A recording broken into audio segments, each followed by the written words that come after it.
কৃষ্ণ বেশাত্মীকুলম উদ্ভব পরম কীতস্তা নমঃ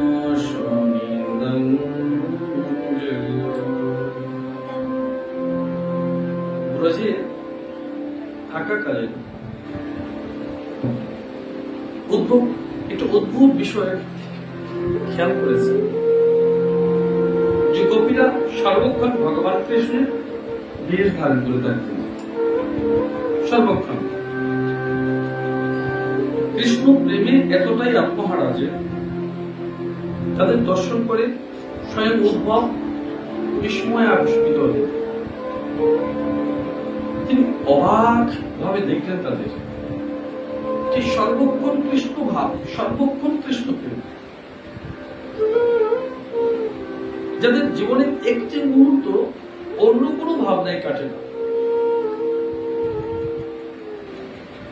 শুধু কৃষ্ণ ভাবনা যাদের জীবন। কি বলেছেন তাদের সম্বন্ধে ভগবান, জেনে তুমি অবাক হল। যেন উদ্ভব স্বয়ং গোপীদের প্রণাম করেছেন। উদ্ভব স্বয়ং গুরু বৃহস্পতির শিষ্য ছিলেন। উদ্ভব স্বয়ং গুরু বৃহস্পতির শিষ্য ছিলেন, দেবতাদের গুরুদেব। ভগবান কৃষ্ণের সঙ্গে যার ভাই সম্পর্ক, মামাতো পিসতুতো ভাই। কৃষ্ণ তত্ত্বের দুজন একে অপরের পরিপূরক যেন। তত্ত্বগত কোন পার্থক্য তাদের মধ্যে ছিল না। উদ্ভবের জীবনে সব ছিল, জ্ঞান ছিল, বিকাশ ছিল, সব ছিল। শুধু একটি বস্তু ছিল না বলে ভগবান কৃষ্ণ উদ্ভবকে ওই শিক্ষা দেওয়ার জন্য গোপীদের কাছে প্রেরণ করছে। জগতে ভক্তের সবচেয়ে বড় বেশি যেটা প্রয়োজন সেটা হচ্ছে প্রেম।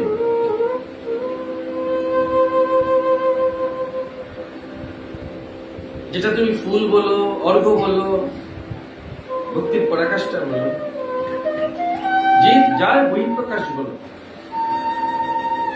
ওটা একমাত্র প্রেম যা দিয়ে গোবিন্দকে তুমি বাঁধতে পারো। মা আমরা ধর্ম ধর্ম খুব চিৎকার করি, খুব চিৎকার করি ধর্ম ধর্ম বলে, কিন্তু ধর্ম যেই জায়গায় সমৃদ্ধ হয়, যেই জায়গায় ধর্মটা সমৃদ্ধ হয়, তোমরা যেটা বললো তার প্রথম হচ্ছে জ্ঞান, দীপক, চেতনা। ধর্মকে খুঁজলে তুমি জ্ঞানকে পাবে। ধর্মকে খুঁজলে কি পাবে? জ্ঞানকে পাবে, প্রকাশকে পাবে, বিবেককে পাবে, চেতনাকে পাবে। আমরা অনেক সময় বলে ফেলি যে মানবতা কোথায় আছে, কি বস্তু সেটা, হিউম্যানিটি কি বস্তু, কি দিয়ে তৈরি হয়? যেখানে জ্ঞান আছে, রয়েছে ধৈর্য, ধর্মে জ্ঞান রয়েছে, রয়েছে তোমার ধৈর্য। খুঁজবে তো ধর্মকে, ধর্মকে খুঁজতে বেরো। তো যেখানে ধর্ম আছে, ধর্মের ভেতরে যা যা আছে তার মধ্যে রয়েছে জ্ঞান, তার মধ্যে রয়েছে ধৈর্য। আর কি রয়েছে মা? রয়েছে ন্যায়। ধর্মে রয়েছে ন্যায়। তো জ্ঞানকে পেয়েছো, যেটা বহিঃপ্রকাশ চেতনায় হয়েছে, চৈতন্যে হয়েছে। ধৈর্যকে পেয়েছো, সংযমকে পেয়েছো, ন্যায়কে পেয়েছো, ভক্তিকে পেয়েছো। কি পেয়েছো মা? কি পেয়েছো? যেটা সম্পূর্ণরূপে নির্ভর করছে শুধুমাত্র প্রেম, শুধুমাত্র প্রেম। ধর্মে শুধু লুকিয়ে আছে প্রেম। সবার শেষে ধর্মে লুকিয়ে আছে সমর্পণ। জ্ঞানকে পেলে, ধৈর্যকে পেলে, ন্যায়কে পেলে, প্রেমকে পেলে, সমর্পণকে পেলে, তবে তোমার হৃদয় মন্ডলে পদ্মকমল ফুটেছে বলে তুমি মনে করো। তবে সম্পূর্ণ ঋষি, সম্পূর্ণ মানব, সম্পূর্ণ রূপে তুমি সবাকার শ্রেষ্ঠ। তোমার ভেতরে ন্যায় ধর্ম প্রতিষ্ঠা হয়েছে জগতের মাঝে, তুমি জানবে ওটা কি মা ধর্ম। আর কোথায় বুঝবে? এখন তুমি তোমার ভেতরে যে ধর্মকে খুঁজে তুমি বেড়াচ্ছ তা তোমার ভেতরে আছে কিনা দেখো। সমর্পণ আছে, কমপ্লিটলি সারেন্ডার আছে, ধৈর্য আছে, ন্যায় আছে, প্রেম আছে, জ্ঞান আছে। যদি তাকে তুমি ধরে আছো, যদি নেই তো তুমি উদ্ভবের মতো প্রেমকে অনুসন্ধান করবার জন্য গোপীদের মতো হোক, গোপীদের কাছে যান।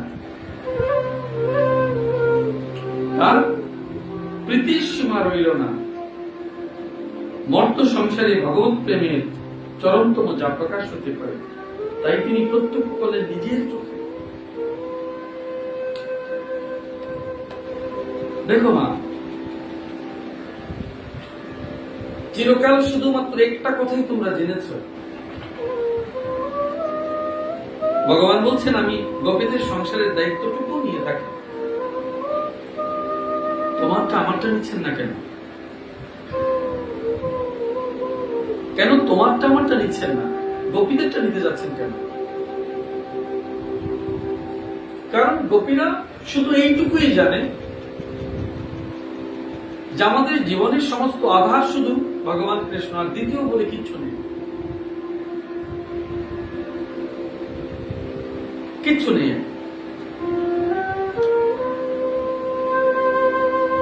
ওরা সম্পূর্ণরূপে ভগবান কৃষ্ণে সমর্পণ হয়ে গেছে।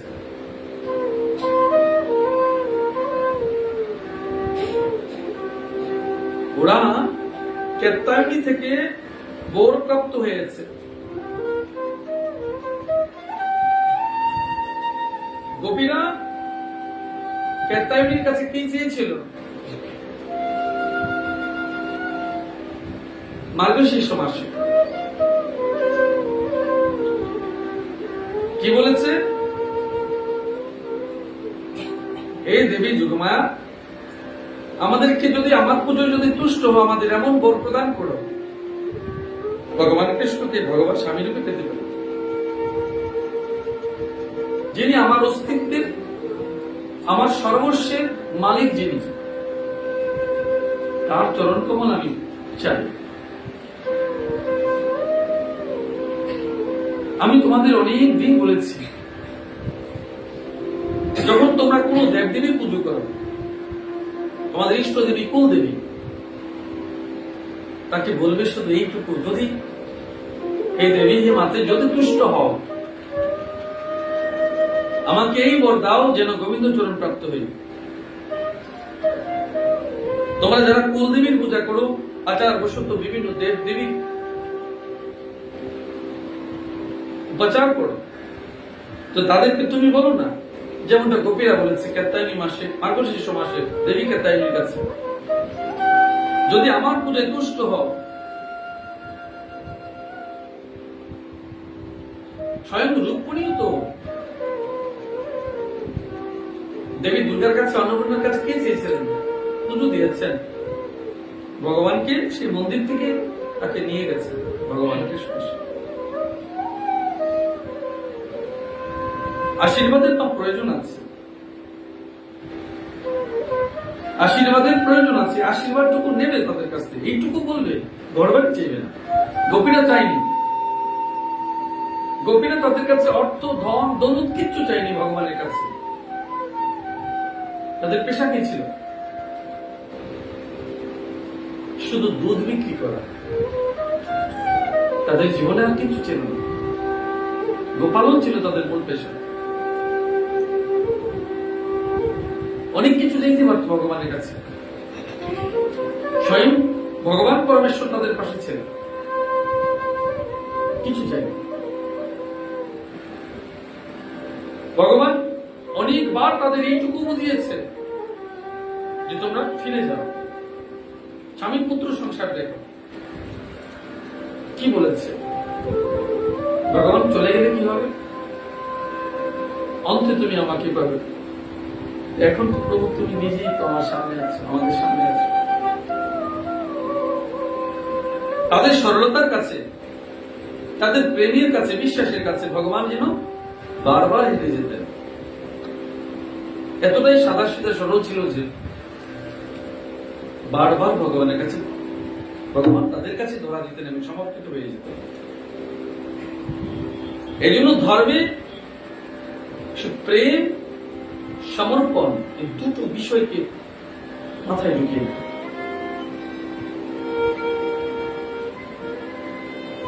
নিশ্চিত রূপে জানো তাতেই তোমাদের পরম কল্যাণ নিহিত আছে।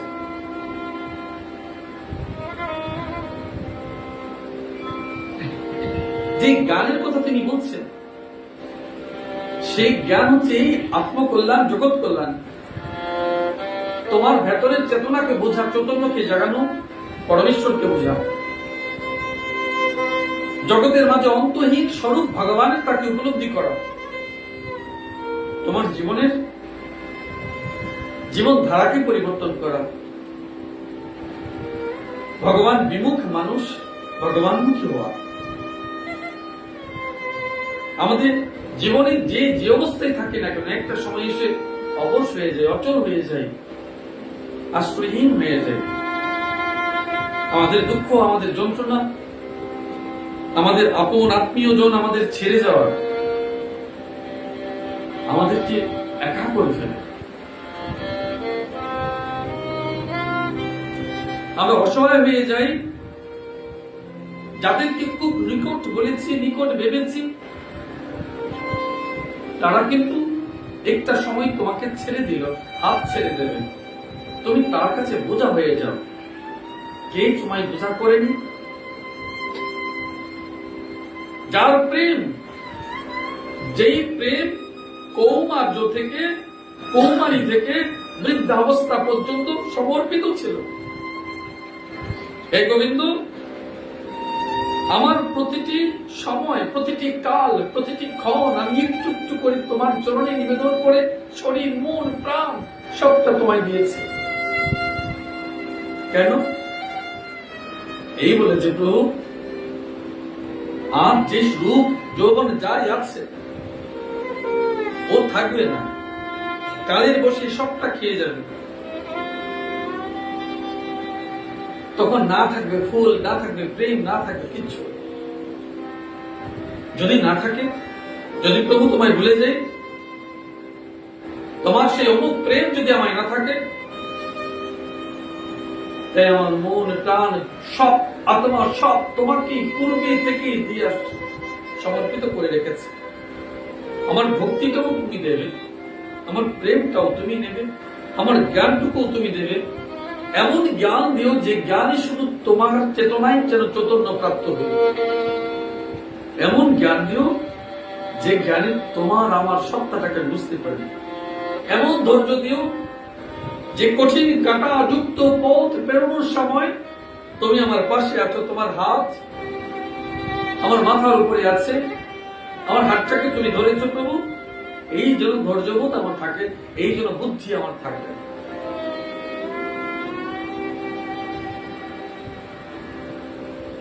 জীবন ভোর যেন আমি এইটুকু মনে করি যে আমার সম্পূর্ণ জীবন এক অদ্ভুত ন্যায়ের পথে গেছে।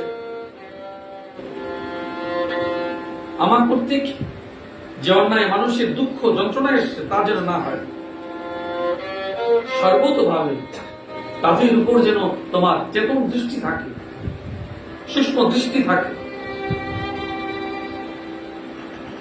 মা এইটুকু মনে করো না, গোপীরা একবারও বলেনি আমি মহান ঋষি হব, কোনদিন বলেনি। শুধু এইটুকু বলেছে, আমরা সাদা আসিনি গোপীটা।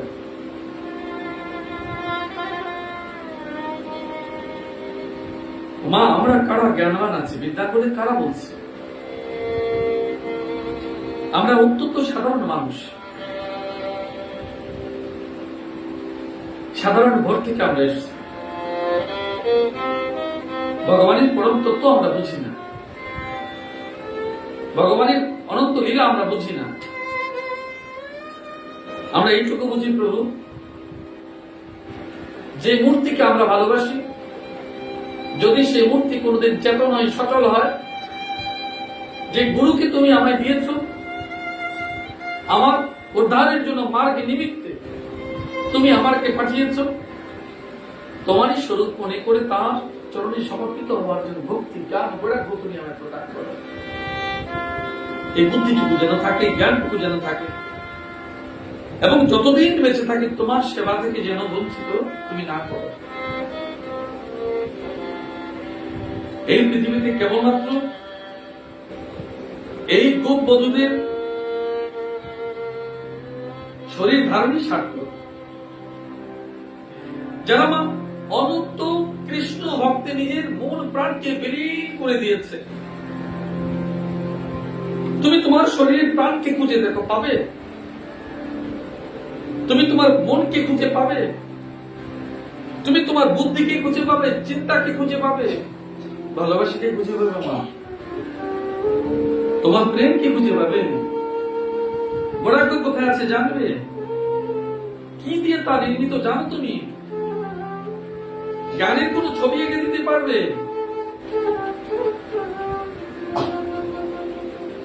না দেখেও তুমি এই সব যেমন বুঝো, তেমনি ভগবান কৃষ্ণের চেতনায় সমৃদ্ধ হয়ে অপার প্রেমী ভগবানের সঙ্গে আত্মিক যোগ সাধন করো। তুমিও গোপী, গোপী মানে জীবাত্মা, পরমাত্মার সঙ্গে যুক্ত হয়ে যাও। অচেতন আত্মা, অবুঝ আত্মা, জীব আত্মা, বিষয়মুখী আত্মাগুলো যেন ঈশ্বরমুখী হয়, সমর্পিত হয়। সাধারণ থেকে তুমি অসাধারণ হয়ে যাও। মা, সাধক ভগবানকে ডাকবার জন্য অনন্তহীন জীবন কোথায় পাবে বলুন? ভগবানকে শর্টকাট পাওয়ার কি বুদ্ধি আছে? নেই মা। ভগবানকে শর্টকাট পাওয়ার কোন রাস্তা নেই। ভগবান যদি তোমাকে কৃপা করেন, তবে কবে, কখন, কিরূপে করবেন? ভগবান তোমায় কৃপা করবার জন্য ছোট্ট একটা রাস্তা আছে, কঠিন না, সহজ রাস্তা। একটা ছোট্ট রাস্তা আছে, যে রাস্তায় তোমার শুধু সারা জীবন ধরে ধৈর্য তোমার জীবনের একটা অন্তহীন পরীক্ষা হয়ে যাবে। শত দুঃখেও তুমি তোমার সেবা থেকে যেন কেউ বঞ্চিত না হয়। শত দুঃখেও যেন তুমি তোমার সেবা থেকে কাউকে বঞ্চিত না করো। সেবা, আশীর্বাদ নেবে, পরিবারের জ্যেষ্ঠগণের আশীর্বাদ নেবে, গুরুদেবের আশীর্বাদ নেবে, ইষ্টদেবের আশীর্বাদ নেবে, সবার আশীর্বাদ নেবে। ওই এক বস্তু যে তোমায় একদিন, এইটুকু বিশ্বাস রেখো, এইটুকুই একদিন তোমাকে ঈশ্বর প্রাপ্ত করেই ছাড়বে। ভরসা কোথায় মা? আশীর্বাদ। বিশ্বাস কোথায়? নিজের মধ্যে, নিজের দৃঢ়তা, নিজের বিশ্বাস, নিজের একান্ত ভক্তি, অনন্য ভক্তি, ওই তোমাকে শেষ পর্যন্ত পৌঁছে দেবে। হারবে না মা, হারবে না। কোথায় হারা প্রয়োজন? ভালোবাসায় হারবে, প্রেমে হারবে, সেবায় হারবে, ঈশ্বরের কাছে হারবে, পিতামাতার কাছে হারবে, গুরুদেবের কাছে হারবে, ঈশ্বরের কাছে হারবে, পিতামাতার কাছে হারবে। যেই হারাতে যে প্রেম হারলে, যে ভালোবাসা হেরে গেলে শুধু জয় লাভ হয়।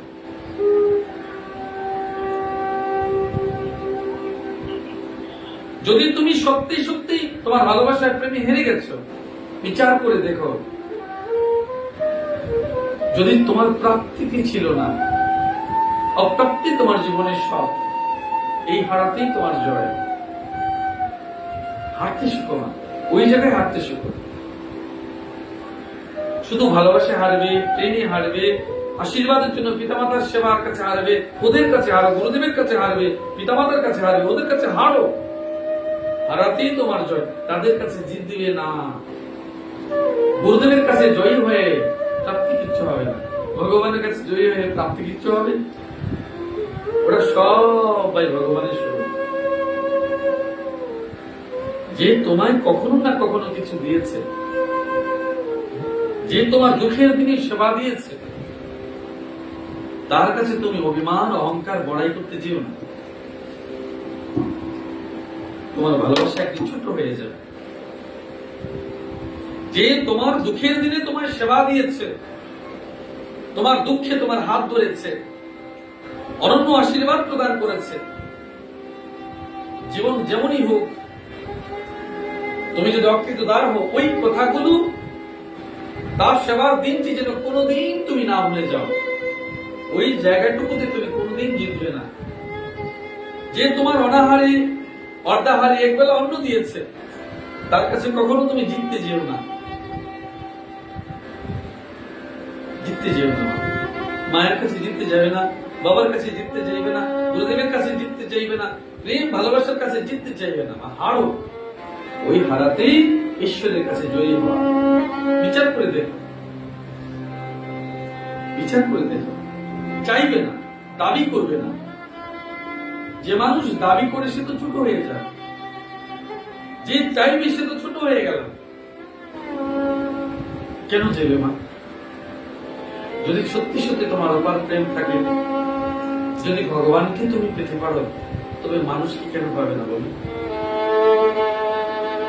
ভগবান যদি তোমায় চেয়েছে, তোমার পরে, তোমার ভাগ্যে, তোমার প্রারব্ধে যদি তালিকা থাকে, এই জন্যই তা তো তুমি পাবে। যা নেই তার জন্য যদি তুমি বায়না ধরো মা, তা কোনদিন পাবে না। জীবনে তোমার কষ্ট, দুঃখ, যন্ত্রণা না পাওয়ার জন্য হবে, তাতে তোমার মৃত্যু পর্যন্ত হতে পারে। তোমার মৃত্যুতে কে সুখী হলো মা? তোমার জীবনটাই চলে গেছে। তোমার মৃত্যুতে কে খুশি? তোমার মা খুশি হয়েছে, বাবা খুশি হয়েছে, গুরুদেব খুশি হয়েছে, ভগবান খুশি হয়েছে। যখন এই চারজন খুশি হতে পারেনি তোমার মৃত্যুতে, মনে রাখবে জগৎ কখনো তোমার এই মৃত্যুতে খুশি হবে না। জীবন চলবার সময় 4টি জনের কথা মনে রাখবে, পিতা, মাতা, গুরু এবং ভগবান। এই 4 জনের কথা মনে রেখে চলবে। জীবনের প্রত্যেকটি মোড়ে, প্রত্যেকটি জায়গায় তখন তুমি জয়ী হবে। ওটাই তোমার দরকার, ওটাই তোমার কাম্য। ওরা তোমাদের জীবনে শত্রু নয়। অর্থ আমাদের জীবনে প্রয়োজন, ধন আমাদের জীবনে প্রয়োজন,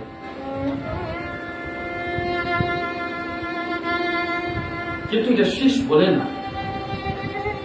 আমি ধর্মের ডেফিনিশনে যে বিষয়গুলি বলেছি, তোমরা যেটা জেনেছ, এখন ধন নিশ্চিত প্রয়োজন, কিন্তু ধর্মকে বাদ দিয়ে না। ধর্ম মানে আল্লাহ তাআলার বিভাগ নয়, যেটা তুমি মনে করো।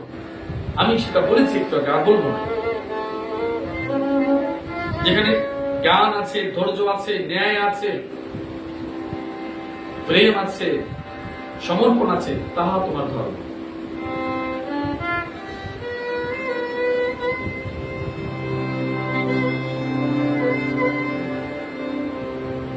প্রেমের এই উচ্চতম স্থিতি শুধুমাত্র সংসার বয়ে ভীত মুমুক্ষু জনেরই নয়, বরং উচ্চ কোটির গুণী মুক্ত মহাপুরুষ তথা আমাদের মতো ভক্তদের পক্ষেও এখনো পর্যন্ত অনাকাঙ্ক্ষিত হয়ে গেছে। এর প্রাপ্তি ঘটে। কি হয়েছে? প্রেম এতটাই উচ্চতর বিষয়ে যে আমরা অবিরাম বলছি রাধে রাধে। কেন কেন না বলছি রাধে রাধে? কেন বলছি? এই শব্দটির তোমার এবং আমার মধ্যে অদ্ভুত সংযোগ স্থাপিত হয়।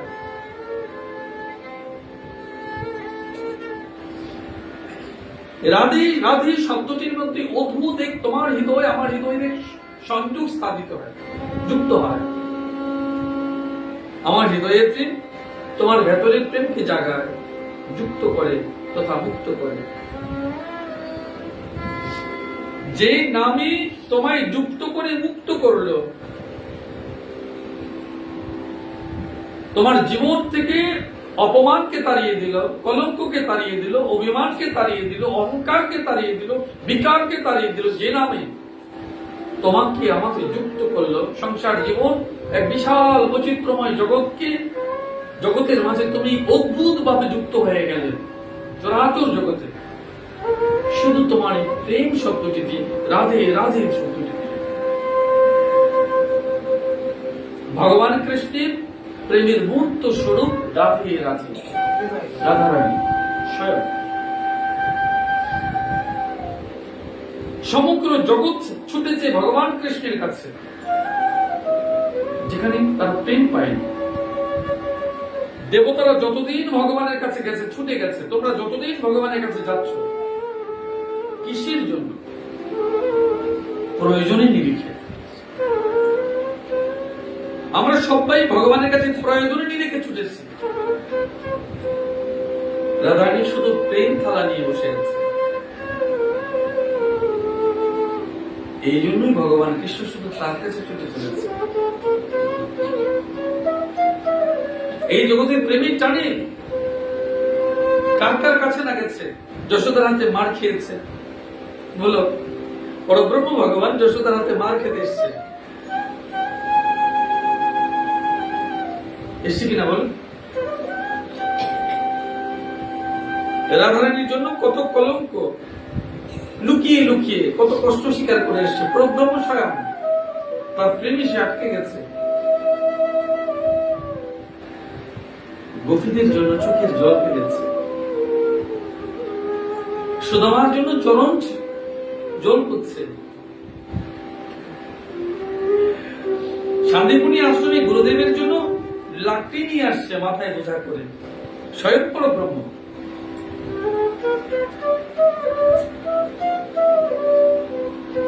গুরুতে প্রেম, মাতে প্রেম, ভালোবাসায় প্রেম, জগতের মাঝে প্রেম অদ্ভুত ভাবে সংযোগ তৈরি করেছে। এই প্রেম ভগবানকে বারবার নৈকট্য লাভ করেছে। যেদিন এই পরম সত্য বুঝবেন, তোমাকে কোনদিন বৈষ্ণব হতে হবে না, সাধু হতে হবে না, মুক্ত হতে হবে না, কিচ্ছু হতে হবে না। শুধু ভগবানের এক সেবক হয়ে থাকো, কিছু হতে হবে না। শুধু ভগবানের প্রেম সর্বস্ব হয়ে সমর্পণ করে শুধু ভগবানকে অনন্ত, যতদিন এই প্রাণটুকু শরীরে আছে ততদিন ডাকো। তোমরা নিশ্চিত করে দেখো, কোনো না কোনো দিন তোমরা তোমাদের সমস্যা কেটেছে। ঈশ্বরে বিশ্বাস আর তোমার কর্তব্যের প্রতি টান। কর্ম না করে কোনো মানুষ কোনোদিন কিচ্ছু প্রাপ্তি হয়নি। ভগবান অনন্ত শক্তি, অনন্ত চেতনায় তোমার কর্মে কর্তব্যের উপর দিয়েছে, সেবার উপর দিয়েছে। তোমার শরীরে যতক্ষণ অনন্ত শক্তি আছে, তোমার কর্ম তুমি করো, তোমার কর্তব্য তুমি করো, তোমার সেবা তুমি চালাও। নিরন্তর ভগবানকে মনন করো, আত্মিক সংযোগ স্থাপন করো, যা দিয়ে নিবিড় শান্তি তুমি পাবে। আর কেউ তোমাকে এটা দিতে পারবে না। রাধে রাধে।